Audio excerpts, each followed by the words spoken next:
Hello jockey,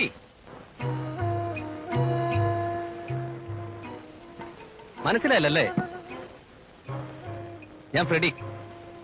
നമ്മൾ തമ്മിൽ പരിചയമില്ല, പരിചയപ്പെടാമെന്ന് കരുതി വിളിച്ചാണ്. അതോട്ടിരിക്കാം.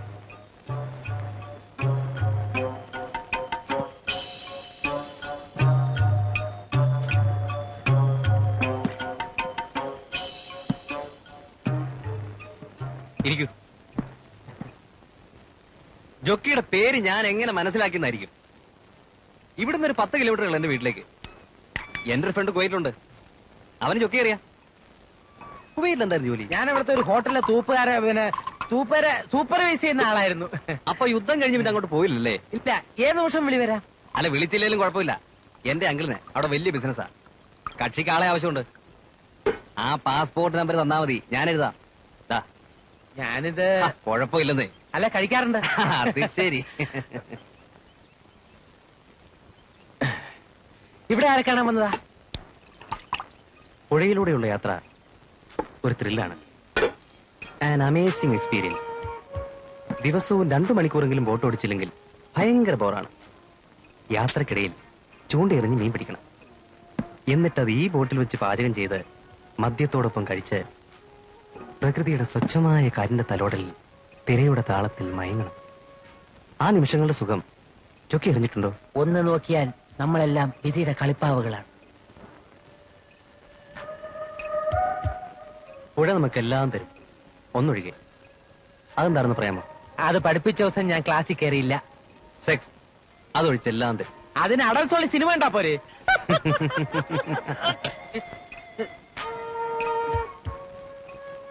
ഈ തീരത്തോട് എനിക്കൊരു പ്രത്യേക താല്പര്യമുണ്ട്. മറ്റൊരു തീരത്തോടും തോന്നാത്ത ഒരു മമത. നല്ല സ്ഥലമാ. സെന്റിന് 10,000 വെച്ച് കൊടുത്താലും കിട്ടാനില്ല. റെഡിക്ക് വേണമെങ്കിൽ നമുക്ക് നോക്കാം. ഞാൻ വിലയ്ക്ക് വാങ്ങുന്ന കാര്യമല്ല പറഞ്ഞത്. I mean this fantastic landscape. സൗന്ദര്യം ദർശിക്കുന്നതിന് വില കൊടുക്കേണ്ട ആവശ്യമില്ലല്ലോ. Of course.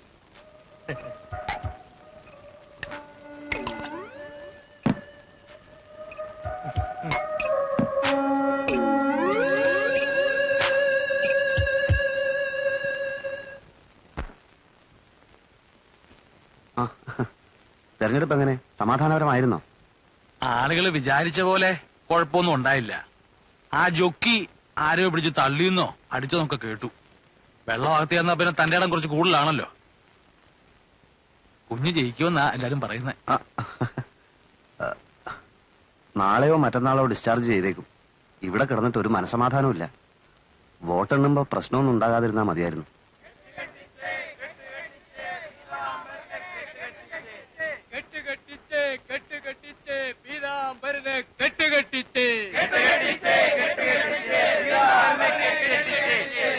കുര്യൻ സിന്ദാബാദ്,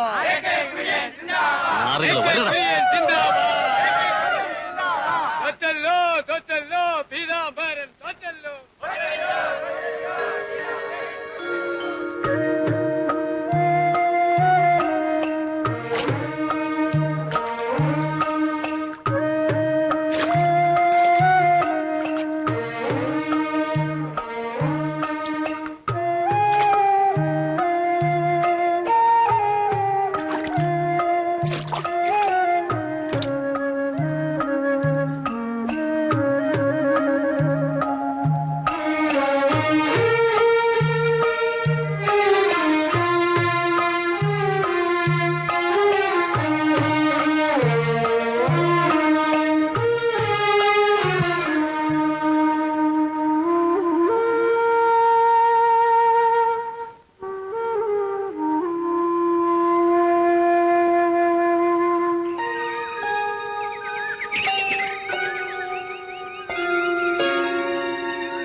ഇനിയിപ്പൊ ഇങ്ങനെ കിടന്നിട്ട് എന്താ കാര്യം?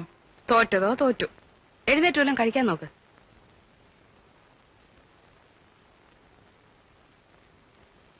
അമ്മേ, ആശുപത്രി വെച്ച് കണ്ട ചേച്ചി അച്ഛനും കൂടെ വന്നിരിക്കുന്നു.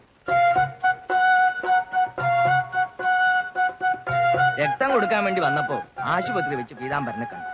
അപ്പോഴും ഒന്നും പറഞ്ഞില്ല. ഇങ്ങോട്ട് വരാനും വഴി ചോദിച്ചപ്പോഴല്ലേ അറിയുന്നത് വലിയ അടുത്ത് കേശവൻ നായരുടെ വീടാണെന്ന്. ആ പേര് മാത്രമേ ഉള്ളൂ. ആ മതിയല്ലോ, കാശും സമ്പാദ്യവും ഒക്കെ പോയാലും തൽപ്പേരെന്നും ഏതായാലും വലിയടത്ത് കേശവൻ നായരുടെ മോനോടാണല്ലോ ഞാൻ കടക്കാരനായത്. അവൻ കാശുമില്ല കടം മേടിച്ചോ? ഞാൻ കടം മേടിച്ചു. ഞങ്ങൾ തമ്മിൽ ഒരു 80 പൈസയുടെ ബന്ധമാ. പീതാംബരൻ അതൊന്നും ഇവിടെ പറഞ്ഞില്ലേ? ഓ, അവൻ ഇവിടെ വന്ന് ഒന്നും പറയത്തില്ല. രക്തം കൊടുക്കാൻ പോയ കാര്യം തന്നെ ഇപ്പൊ നിങ്ങൾ പറഞ്ഞപ്പോഴാണ് ഞാൻ അറിഞ്ഞത്. തെരഞ്ഞെടുപ്പിൽ തോറ്റുകൊണ്ടാ ഈ നേരത്തെ ഇവിടെ കണ്ടത്. ഇല്ലെങ്കിൽ രാവിലെ ഇറങ്ങിയെന്നെ നാടി വിറ്റെ. ആ, മോക്ക് പോസ്റ്റ് ഓഫീസിലെ ജോലി എന്നല്ലേ പറഞ്ഞത്? അതെ. എന്നും പോയി വരുവാന്നോ? അതിനുള്ള ദൂരല്ലേ ഉള്ളൂ. മോള് പോയി ചായക്ക് ഇത്തിരി വെള്ളം വെക്ക്. ശരി. മൂത്ത മോളാണല്ലേ? അതെ, ഇവന്റെ നേരെ ഇളയതാ. ആലോചനയൊന്നും ആയില്ലേ? ആലോചിക്കേണ്ട ആളല്ലേ നാട് നന്നാക്കാൻ നടക്കുന്നത്. എന്താ പീതാംബര, നാട്ടുകാര്യം മാത്രം നോക്കി കിടന്നാ മതിയോ? നാട്ടുകാര്യവും നോക്കണം. 10 പേർക്ക് ഉപകാരം ചെയ്താൽ ഒരാളെങ്കിലും തിരിച്ചു ചെയ്യും.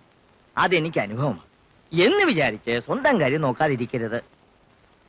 ആ, നേരമായെങ്കിൽ മോള് വയ്ക്കോ, ആ പീസ് മുടക്കണ്ട. ചായ കുടിച്ചിട്ട് പോവാൻ മോളെ. ചായ വേണ്ടമ്മേ, ഉച്ചയ്ക്ക് ഊണ് തന്നാ മതി. വരട്ടെ.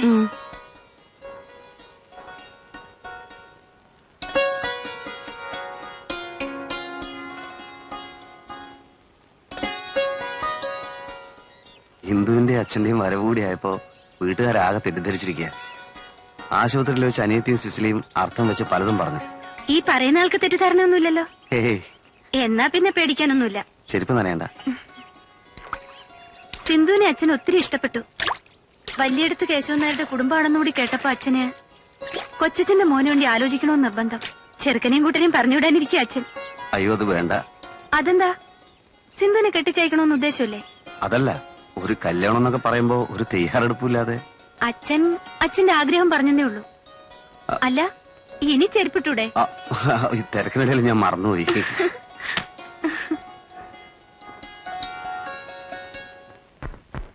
മിസ്റ്റർ പീതാംബരൻ. ആ, വാസോ വന്നിട്ട് കണ്ടില്ലല്ലോ. ഗൾഫൊക്കെ എങ്ങനെയുണ്ട്? ഓ, ഗൾഫൊക്കെ പഴയതുപോലൊക്കെ തന്നെയുണ്ട്. ആ, ഇലക്ഷനും തോറ്റെന്നറിഞ്ഞു. എനിക്ക് വോട്ട് ചെയ്യാൻ പറ്റിയില്ല കേട്ടോ. എന്തിനാ ഇതിനൊക്കെ പോകുന്നത്? എത്ര ലീവുണ്ട്? 3 മാസം ഉണ്ട്. അതിനു മുമ്പ് വീട് പണി തീർക്കണം. അമ്മയോട് ഒരു കാര്യം പറഞ്ഞയച്ചിരുന്നു. അമ്മ പറഞ്ഞു. സിറ്റിയിലാകുമ്പോ 10 സെന്റ് സ്ഥലം ഒരു വീട് വെക്കാൻ അധികമാണ്. ഗ്രാമത്തിലാകുമ്പോ കുറച്ച് കാമ്പൗണ്ടില്ലാതെ എങ്ങനെയാ ഒരു ഡബിൾ സ്റ്റോറിയുടെ ബിൽഡിംഗ് വെക്കുക? കോമ്പൗണ്ട് പ്രശ്നമാണോ? ഇവിടൊക്കെ ഡബിൾ സ്റ്റോറിയുടെ ബിൽഡിംഗ് വെക്കുന്നത് ഒരു നില താഴെയും 2ാമത്തെ നില മേലെ, അങ്ങനെ. അല്ല, അങ്ങനെ തന്നെ വെക്കാനാ പ്ലാൻ. പുറകിൽ അല്പം സ്ഥലം തരുമെങ്കിൽ നല്ല വില തരാം.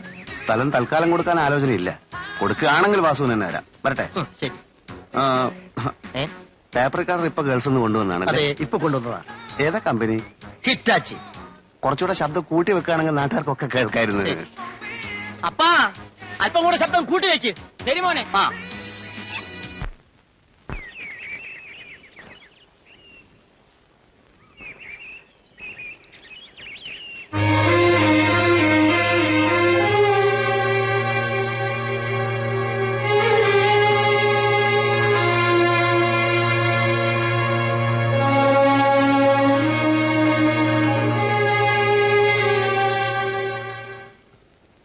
ആരാടിയത്? ഏത്? നീ ഇവിടെ സംസാരിച്ചുകൊണ്ടെന്ന് ആരോടാണെന്ന് എനിക്കറിയത്തില്ല. അറിയത്തില്ലേ പിന്നെ സംസാരിച്ചെന്തിനാ? ചോദിച്ചത് കേട്ടില്ലേ? എന്താടാ? ഇവൾ ആ ബോട്ടുകാരനോട് കൊഞ്ചിക്കൊഴഞ്ഞ് നിൽക്കുന്നത് ഞാൻ കണ്ടമ്മേ. ഞാൻ ആരോടും കൊഞ്ചിയില്ല. മമ്മയുടെ വീടാരും ചോദിച്ചു, ഞാൻ പറഞ്ഞു കൊടുക്കുകയും ചെയ്തു. വീട് ചോദിക്കാൻ അവന് നിന്നെ മാത്രമേ കിട്ടിയുള്ളൂ? അത് അയാളോട് പോയി ചോദിക്കണം. എനിക്കിപ്പോ നിന്നോട് ചോദിച്ചാൽ മതി. ഈ തറവാടിന് ഒരു അന്തസ്സുണ്ട്. നീയും അവനുമായിട്ട് എന്താണ് ഇടപാടെന്ന് എനിക്കിപ്പോ അറിയണം. ഒരാളോട് സംസാരിച്ചു പോയാൽ തറവാടിന്റെ അന്തസ് ഇടിഞ്ഞു വീഴുവോ? കൊഞ്ചി പോലും കുറ്റം കണ്ടുപിടിക്കാൻ ഒരാൾ വന്നിരിക്കുന്നു. സിന്ധു, ഞങ്ങളെ ഗുണദോഷിക്കുന്ന എന്ത് അർഹതയാണുള്ളത്? ഞങ്ങളുടെ എന്തെങ്കിലും കാര്യങ്ങൾ ചേട്ടൻ ഇതുവരെ നോക്കിയിട്ടുണ്ടോ? ഇത്രയും കാലമായിട്ട് ഒരു ബ്ലൗസിന് തുണിയെങ്കിലും വാങ്ങിച്ചു തന്നിട്ടുണ്ടോ? എനിക്ക് ഇഷ്ടമുള്ളവരോട് സംസാരിക്കും, തോന്നി വഴിക്ക് ഇറങ്ങിപ്പോ.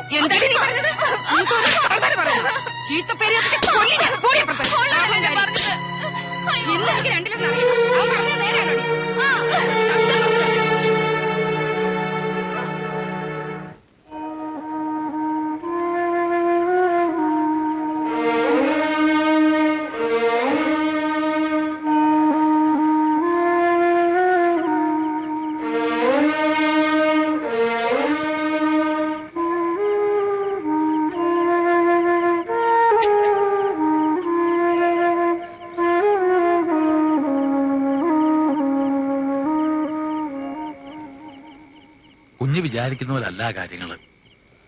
ആ ബോട്ടുകാരൻ ആളൊരു താൻ തോന്നിയ 1-2 മാസമായിട്ട് അയാൾ ഈ പുഴ കൂടെ അങ്ങോട്ടും ഇങ്ങോട്ടും ഓടിച്ചു പോകുന്ന കാണാം. അയാൾ ആ കുഞ്ഞിനോട് എന്തെങ്കിലും മിണ്ടിന്നോ പറഞ്ഞോ അവള് വേണ്ടിയെന്ന് ഇറങ്ങിപ്പോകുന്നു പറഞ്ഞില്ലേ? പറഞ്ഞെങ്കിൽ തന്നെ എന്താ തെറ്റ്? അവരുടെ എന്തെങ്കിലും കാര്യം കുഞ്ഞിതുവരെ അന്വേഷിച്ചിട്ടുണ്ടോ?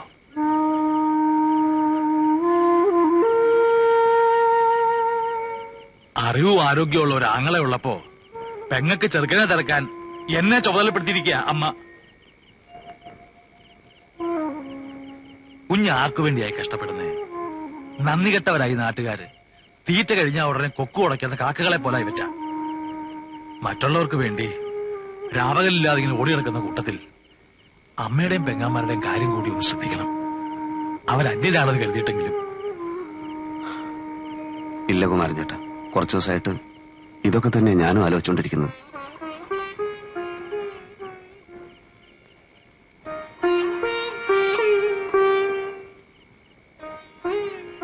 കുഞ്ഞെഴുന്നേറ്റാട്ടെ. അവരൊക്കെ ആഹാരം കഴിക്കാതെ നോക്കിയിരിക്കുക. ഇന്ന് എനിക്കും ഇവിടുന്ന് 2 പിടി ചോറുണ്ണണം.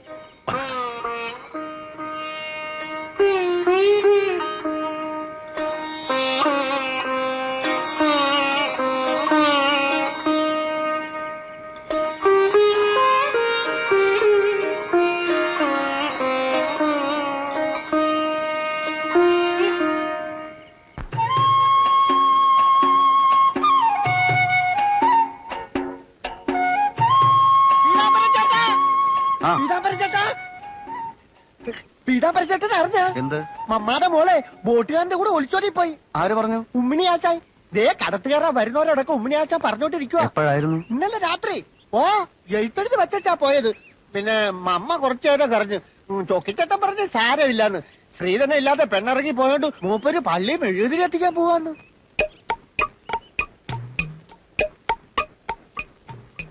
പിന്നെ ഇന്നലെ ഞാൻ വേറൊരു വിവരം അറിഞ്ഞു. അന്ന് പീതാംബരം ചേട്ടനെ തല്ലിയതാരാണെന്ന് അറിയാമോ? നമ്മളെ ചോക്കിയും ഉമ്മിണിയാശാനും കൂടെ അന്ന്. നിനക്കെന്താ പ്രാന്ത് പിടിച്ചു? സത്യം. അന്ന് അവരുടെ കൂടെ തല്ലാനുണ്ടായിരുന്ന അങ്ങാടിയിലെ രാഘവൻ ചേട്ടനാ എന്നോട് പറഞ്ഞത്. പിന്നെ തെരഞ്ഞെടുപ്പിന് വോട്ട് കൂടുതൽ കിട്ടാൻ വേണ്ടി ആ തല്ലിയെന്ന്. അവരങ്ങനെ ഒന്നും ചെയ്യില്ല. നീ ഇതിനാരോടും പറയണ്ട. കുറെ പേരോട് ഞാൻ പറഞ്ഞു പോയി. നീ ഇപ്പൊ എവിടുന്ന ഇലവെട്ടുന്നത്? ഞാൻ ഇലവെട്ട് നിർത്താൻ പോവുക. പിന്നെ ഇലവെട്ടി ആ മഴ പെയ്യൂലെന്ന് ആളുകളൊക്കെ പറയുന്നു. കളിയല്ല, പേപ്പറിലൊക്കെ ഉണ്ടായിരുന്നേ. എന്നാ ശരിയായിരിക്കും. ഇനി നീ എന്ത് ചെയ്യാൻ പോവാ? പിന്നെ നമ്മുടെ അങ്ങാടിയിൽ ചരക്കിറക്കാൻ വരുന്ന ലോറിക്കാരെ സുമാരേട്ടൻ പറഞ്ഞേ എന്നെ കിളിയാക്കാവുന്നു. അത് കൊള്ളാം. അപ്പൊ നീ ഇനി കിളി മടണ്ട. അതെ. എന്താ ഞാൻ പിടിച്ചോളാം.